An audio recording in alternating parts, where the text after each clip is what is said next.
What's up, class?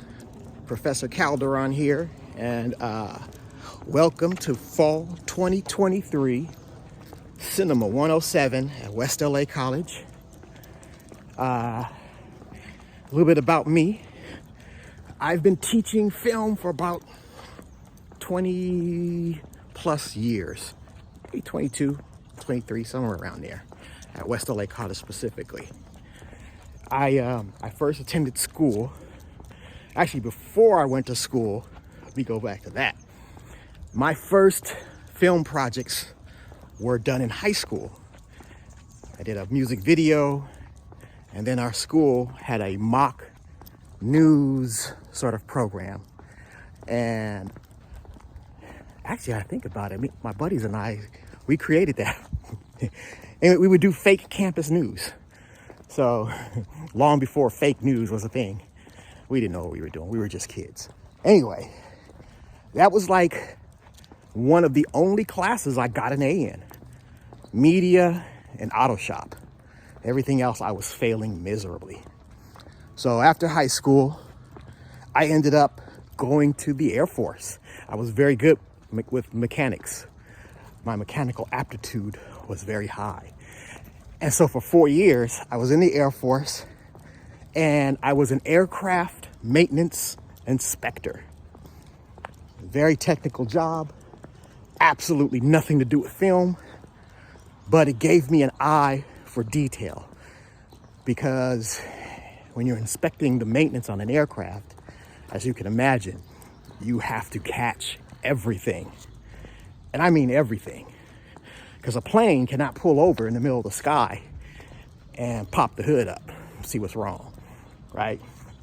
So, the Air Force was also very disciplined, and everything that happens to an aircraft, maintenance-wise, is scheduled, right? Strictly scheduled, down to the hour. And then every step is planned out. Now that relates to film, because productions happen in the same way. You think about it. You got this script. The director has this vision for all these shots. The producer has to assemble a small army.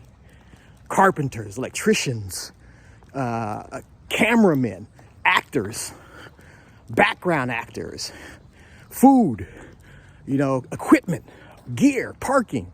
All these entities have to come together. Wardrobe, props, special effects. They all come together, a small army, and the producer has to manage that and schedule it out, right?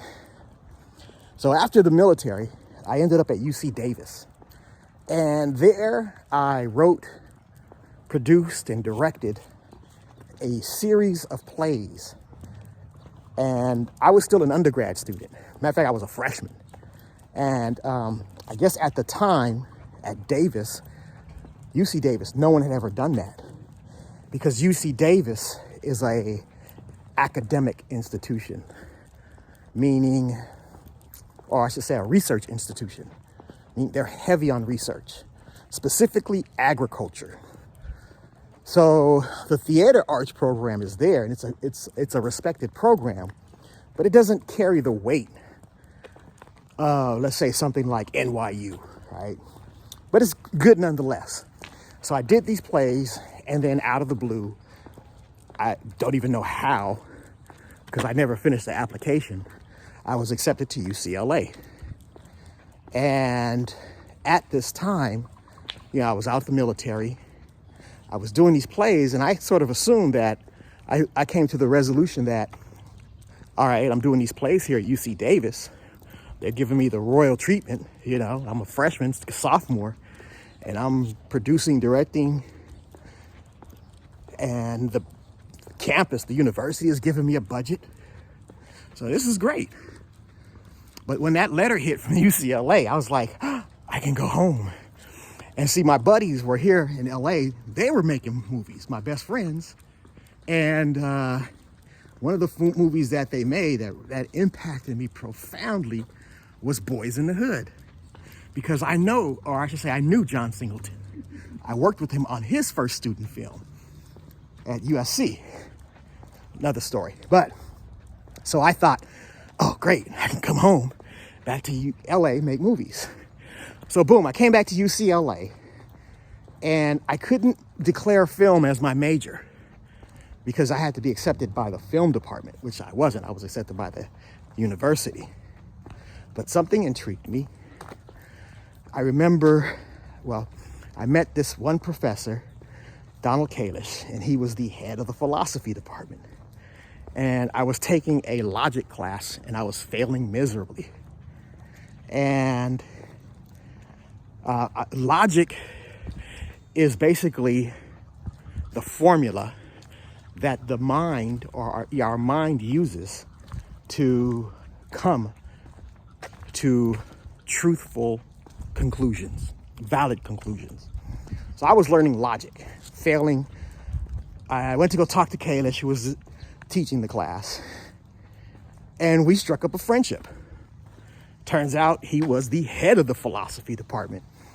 And I remember him telling me, he asked me, what do I want to do? And I said, I want to write and direct movies. He's like, oh, cool. And he said, yeah, some of the best writers ever were philosophers. I was like, really? Give me some examples. And he started naming examples like Plato, Aristotle, and those are writers from a long time ago. And yes, we still read their work.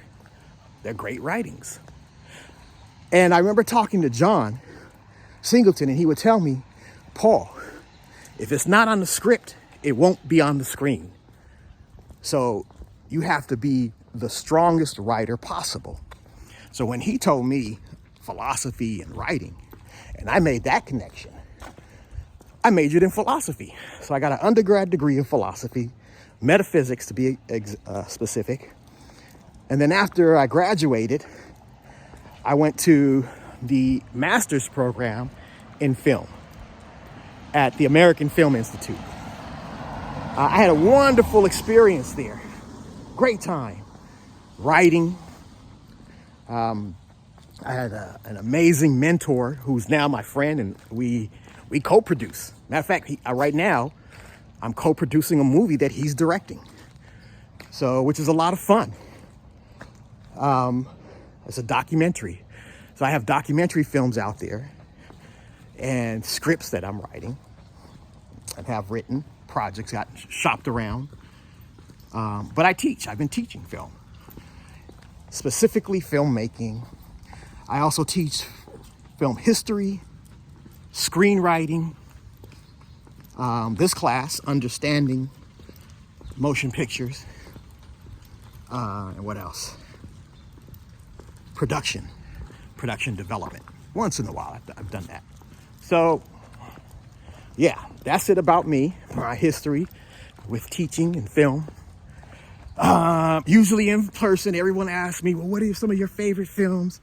And it's hard to say. I mean, I have contemporary, my favorites. Oppenheimer was very good. So Christopher Nolan's films, always strike a chord with me. I love older films. Like last night, I just watched Bicycle Thieves. If you've never seen that movie, you've got to watch it. Bicycle Thieves. It's an Italian film. It was the first Italian noir film. Not noir, I'm sorry. What's the term? Neorealism, right? It's a style, a genre of film called neorealism. And the Bicycle Thieves sort of started that. So that's an excellent movie.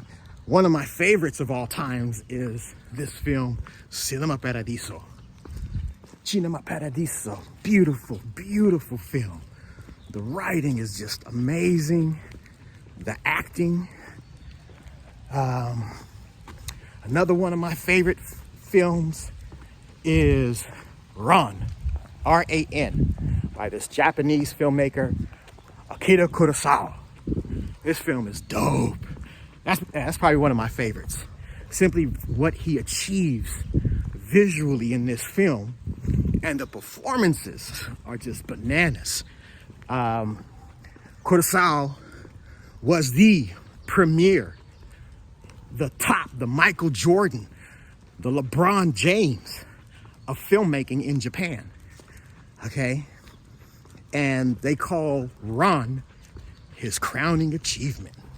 And this film goes in. And what he did was he took Shakespeare's King Lear and placed it in ancient samurai days. It's dope.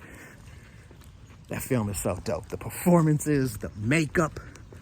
I mean, it's like just some authentic, the sets, the production value of it is just, whew, it's epic, epic. You know, I mean, he really transports you into that time and era. You really get a sense that you're caught up in the politics of that day. It's crazy.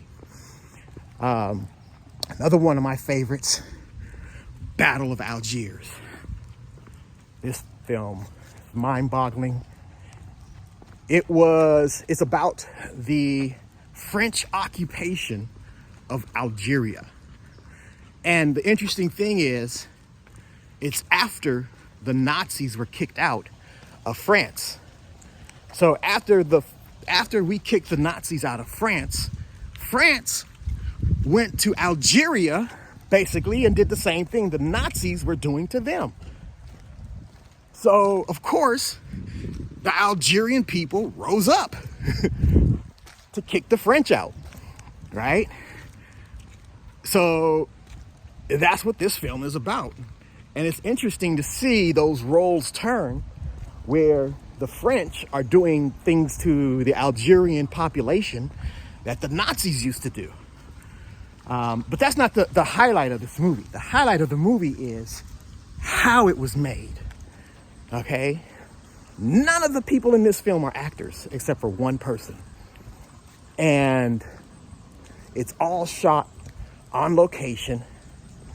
Even the people in the background are just regular people, you know. And he does some pretty amazing things. This film was so powerful, right?